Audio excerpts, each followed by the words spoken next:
नमस्कार, न्यूज अंग बिहार के प्राइम टाइम बुलेटिन में आपका स्वागत है। मैं हूं आपके साथ उम्मी सोएबा। आइए करते हैं खबरों की शुरुआत। सबसे पहले नजर डालते हैं आज की हेडलाइंस पर। गदर 2 के रिलीज होते ही सिनेमा घरों में लगी भीड़, दर्शकों ने हिंदुस्तान जिंदाबाद के लगाए नारे।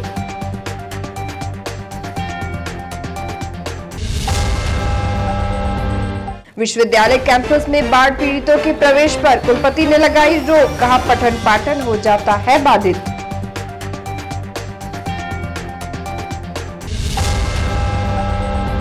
सृजन घोटाले में सीबीआई को मिली बड़ी सफलता, रजनी प्रिया को उत्तर प्रदेश से किया गिरफ्तार।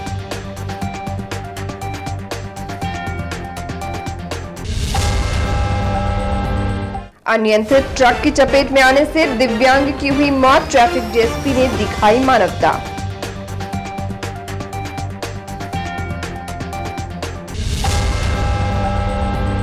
और प्रोटोकॉल तोड़कर थाना पहुंचे कुलपति, कहा ये हमारे छात्र हैं, कोई अपराधी नहीं।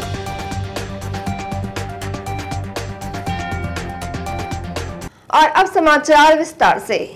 आज पूरे देश भर में सनी देओल और अमीषा पटेल की फिल्म गदर 2 रिलीज हो गई है। वही आज फर्स्ट डे फर्स्ट शो देखने के लिए भागलपुर के दीप प्रभा सिनेमा हॉल में दर्शकों की खचाखच भीड़ देखी गई। टिकट लेने के लिए लोगों की लंबी कतारें लगी हुई थी, लेकिन अत्यधिक भीड़ के कारण लोगों को टिकट भी बहुत मुश्किल से मिल रहा था। इस दौरान कुछ लोगों ने सिनेमा हॉल में जमकर जय श्री राम के नारे लगाने लगे, जबकि कुछ लोगों ने हिंदुस्तान जिंदाबाद और पाकिस्तान मुर्दाबाद के नारे भी लगाए। अब देखने वाली बात यह होगी कि इस फिल्म को लोग कितना पसंद करते हैं। फिल्म तो आधा अभी खत्म हुआ, इंटरमिशन हुआ है, ब्लॉकबस्टर मूवी है, जबरदस्त मूवी है। तारा फिर से पाकिस्तान जा रहा है, उसका बेटा पाकिस्तान।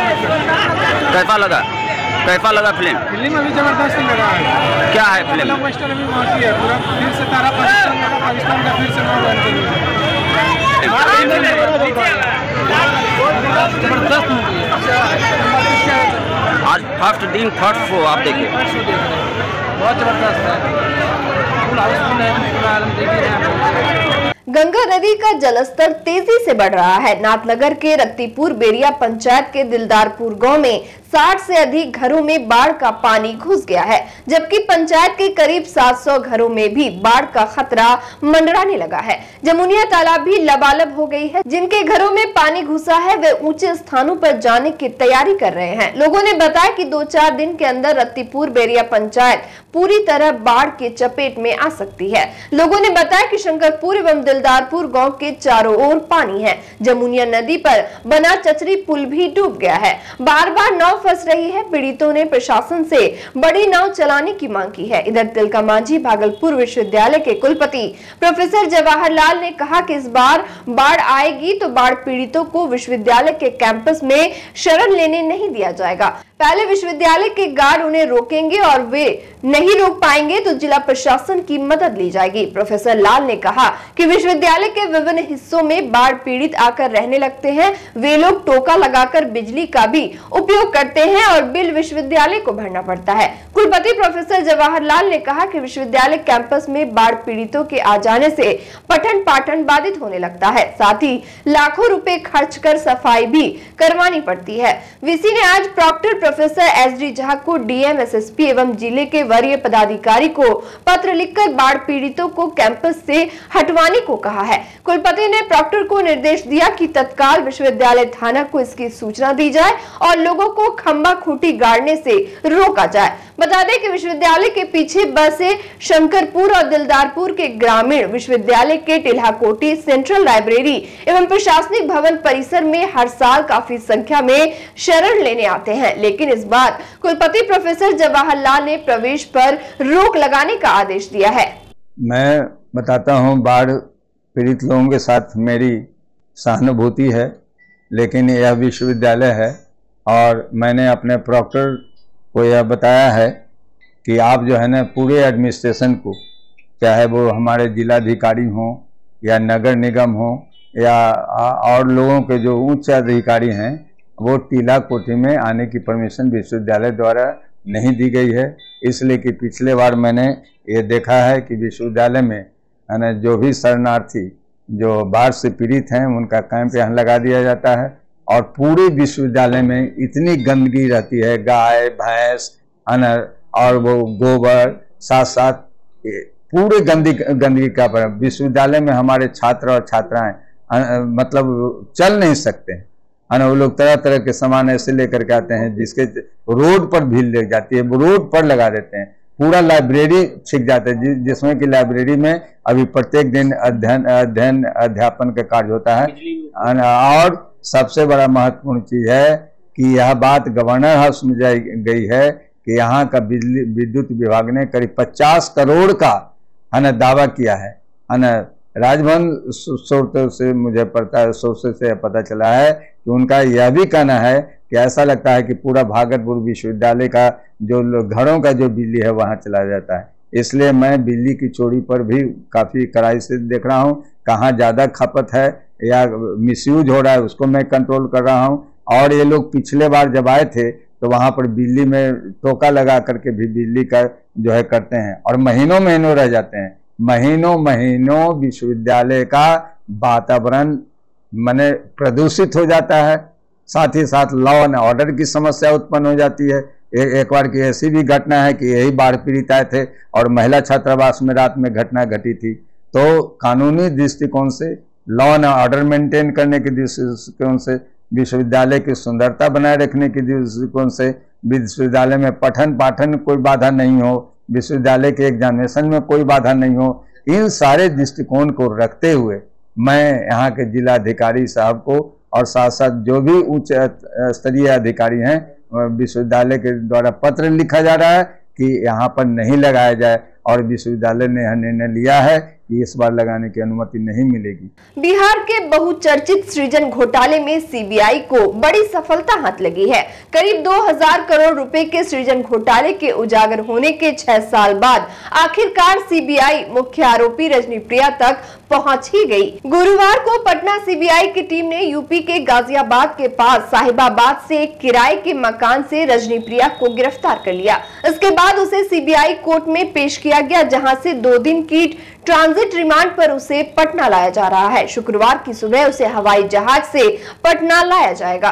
बता दें कि 1000 करोड़ का सृजन घोटाला उजागर होने के कुछ दिनों के बाद से ही मुख्य आरोपी रजनी प्रिया फरार चल रही थी। कोर्ट की ओर से उसे पेश करने के लिए सीबीआई पर लगातार दबाव बनाया जा रहा था। साथ ही सीबीआई ने रजनी प्रिया के अलग अलग ठिकानों पर अब तक करीब आधा दर्जन बार इश्तेहार चिपकाया था, जिसमें भागलपुर के न्यू विक्रमशिला कॉलोनी के प्राणवती लेन स्थित आवास पर सीबीआई के द्वारा डुगडुगी बजाकर 3 बार इश्तेहार चस्पा किया गया था।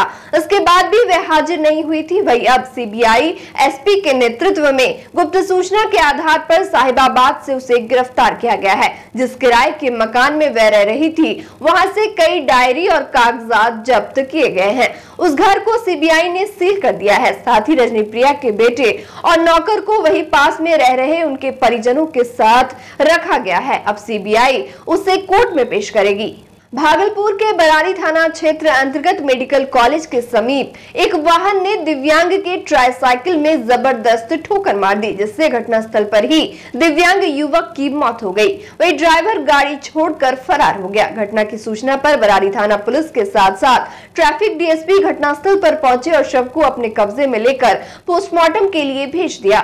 घटना को लेकर बताया गया कि ट्राईसाइकिल चला रहा दिव्यांग युवक मेडिकल कॉलेज के पास सड़क पार कर रहा था। इसी दौरान घर बनाने के कार्य में लगे मिक्सचर मशीन की गाड़ी ने दिव्यांग युवक की ट्राईसाइकिल में जबरदस्त ठोकर मार दी, जिससे उसकी घटनास्थल पर ही मौत हो गई। वहीं प्रत्यक्षदर्शियों ने मृतक की पहचान बरपुरा भट्टा निवासी शेख शमसुद्दीन के पुत्र 26 वर्षीय आसिफ के रूप में की है।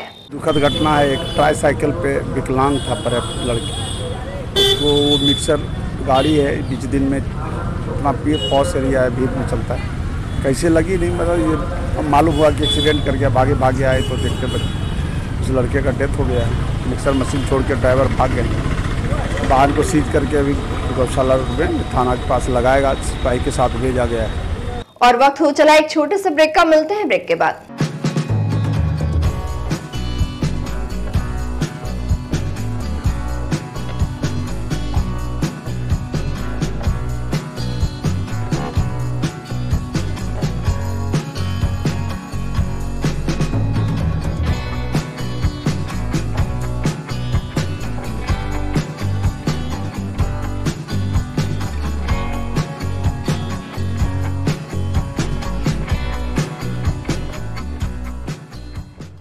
ब्रेक के बाद फिर से आपका स्वागत है। बढ़ते अगली खबर की ओर। तिलकामांझी भागलपुर विश्वविद्यालय के कुलपति सारे प्रोटोकॉल को किनारे कर गुरुवार को विश्वविद्यालय थाना पहुंच गए। दरअसल पीजी बॉयज हॉस्टल और विश्वविद्यालय के हेल्थ सेंटर में बरसात का पानी प्रवेश कर गया था, जिसके बाद छात्रों और विश्वविद्यालय के अधिकारियों के द्वारा स्मार्ट सिटी के अधिकारियों को इसकी सूचना दी गई। वहीं भैरवा तालाब का सौंदर्यीकरण करने वाली कंपनी के कर्मचारियों ने छात्रों पर अमर्यादित भाषा का आरोप लगाते हुए विश्वविद्यालय थाने में छात्रों के ऊपर एफआईआर करने के लिए आवेदन दिया था, जिसकी शिकायत छात्रों ने कुलपति प्रोफेसर जवाहरलाल से की। वही छात्रों की शिकायत पर वीसी सारे प्रोटोकॉल को दरकिनार करते हुए थाना पहुंच गए और थाना प्रभारी से छात्रों पर एफआईआर दर्ज नहीं करने की बात कही। वीसी ने कहा कि छात्र जल जमाव से परेशान थे, इसलिए आक्रोश में कुछ कह दिया होगा। ये विश्वविद्यालय के छात्र हैं, कोई अपराधी नहीं। साथ ही कहा कि स्मार्ट सिटी वालों ने अगर पानी निकासी का इंतजाम पहले ही कर दिया होता तो ऐसी नौबत ही नहीं आती। उन्होंने शिकायत की कि हम लोगों पर एफआईआर किया गया और कंस्ट्रक्शन कंपनी जो भैरवा तालाब में ये जो विश्वविद्यालय के अंतर्गत जो हॉस्टल में रह रहे हैं छात्र, अगर कोई वाद विवाद होती है तो उसका मतलब एफआईआर करने के are they criminals and they are the student of the university who are living outside the district, गांव के देहात के या दूसरे जिला के लोग पढ़ने के लिए आए और एफआईआर कर दिया। एफआईआर किसी भी हालत में नहीं होने दूंगा, मैं बता देता हूँ, इसलिए कि हमारे छात्र तो कोई यहाँ पढ़ने के लिए आए, उसके लिए उसकी जांच की जाएगी। मैं एक कमेटी बनाऊंगा, है ना, दोनों पक्षों को देख करके देखेंगे। प्रॉक्टर के अध्यक्षता में एक कमेटी होगी जिसमें थाना इंचार्ज होंगे, उसके जो भी मैनेजर होंगे या जिसने भी लिखा है उसको बुलाया जाएगा और एक आपस में देखा जाएगा कि कौन पक्ष दोषी है।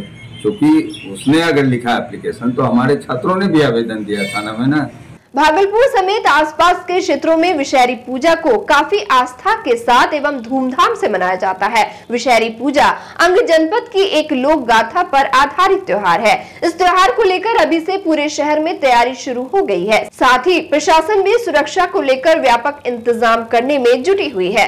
वही इसको लेकर आज भागलपुर के समाहरणालय स्थित समीक्षा भवन में वरीय पुलिस अधीक्षक आनंद कुमार की अध्यक्षता में एक विशेष बैठक रखी गयी, जिसमें सभी थानों के थानाध्यक्ष कई विभाग के लोग शामिल थे। इस दौरान वरीय पुलिस अधीक्षक ने सभी थानों के थानेदारों से विषहरी पूजा के दौरान शांति व्यवस्था बनाए रखने का निर्देश दिया। उन्होंने कहा कि इसके लिए शहर के हर क्षेत्र में बार बार फ्लैग मार्च निकाला जाए और आसपास के जितने भी अपराधी किस्म के लोग हैं उन्हें भी चिन्हित किया जाए। साथ ही लोगों को भाईचारे एवं सौहार्द के साथ यह त्योहार मनाने के लिए प्रेरित किया जाए। साथ ही वरीय पुलिस अधीक्षक ने कहा कि उपद्रवियों द्वारा इस त्योहार में किसी तरह की खलल डालने की कोशिश की गई तो उस पर सख्त कार्रवाई की जाएगी।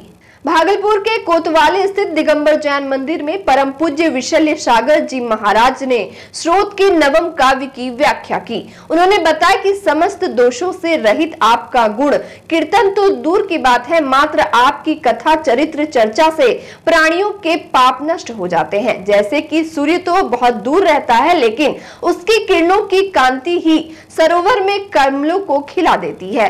इस दौरान प्रबुद्ध जनों द्वारा दीप प्रज्वलन किया गया एवं मुनि महाराज का पद प्रलक्षण किया गया।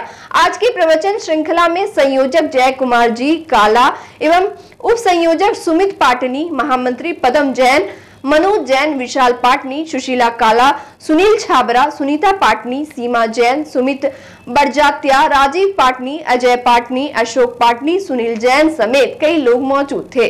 सभी पुरुषों ने मुनि महाराज जी का पद प्रलक्षण किया। और अंत में चलते चलते फिर से नजर डालते हैं आज की हेडलाइंस पर। गदर 2 के रिलीज होते ही सिनेमा घरों में लगी भीड़, दर्शकों ने हिंदुस्तान जिंदाबाद के लगाए नारे।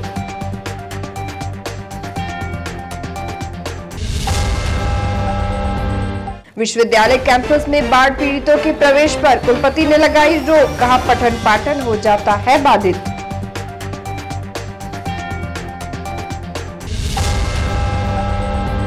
सृजन घोटाले में सीबीआई को मिली बड़ी सफलता, रजनी प्रिया को उत्तर प्रदेश से किया गिरफ्तार।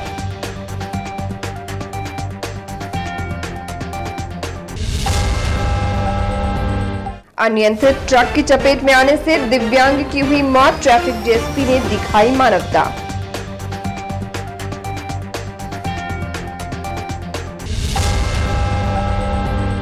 और प्रोटोकॉल तोड़कर थाना पहुंचे कुलपति, कहा ये हमारे छात्र हैं, कोई अपराधी नहीं।